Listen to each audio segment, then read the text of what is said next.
Would you take performance-enhancing drugs that could help you become an Olympic champion? What if that drug had some serious negative side effects? These drugs are banned in sports, but that doesn't stop some athletes from taking them. So what do? And how do they work? Let's start off with the most famous of these drugs, anabolic steroids. When these are taken, the body breaks them down into smaller molecules that can enter cells and bind to a structure called an androgen receptor. Normally, testosterone binds to this, but anabolic steroids can too. And from here, the real magic begins. See, once the androgen receptor is activated, your body starts to produce more proteins during the process of anabolism. The cells in your skeletal muscles start to replicate, and this means that your muscles will start to grow and you'll become stronger. In fact, in men, exercise and steroids could lead to a 38% increase in strength, and potentially even more for women. And not only that, but anabolic steroids can also help athletes train harder and recover faster by shortening catabolism, the process in which proteins are broken down into amino acids. But of course, not all the effects of anabolic steroids are positive. It can cause acne, high blood pressure, and male pattern baldness in both men and women. They can cause men's testicles to shrink and decrease sperm count, and increase your risk for prostate cancer. And women using these steroids can develop facial hair, a deepened voice, and their periods may change or even completely stop. So seriously, don't use these.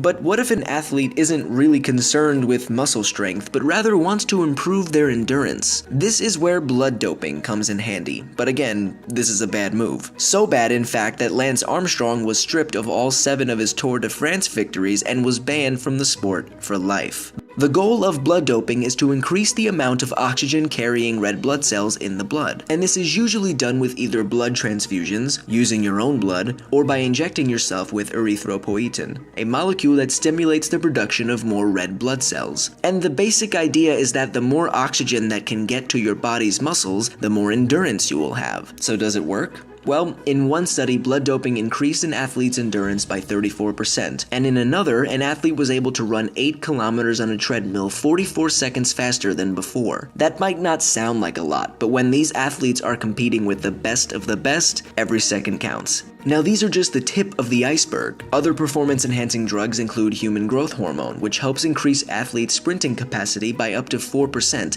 and increases muscle growth as well. But trust me when I say that if you are an athlete, it's probably better to just train the old-fashioned way, with a lot of hard work and sweat. Work it, baby. Excluding any of the negative health effects, using these drugs means that you're cheating. And in the professional world, that definitely shouldn't be taken lightly.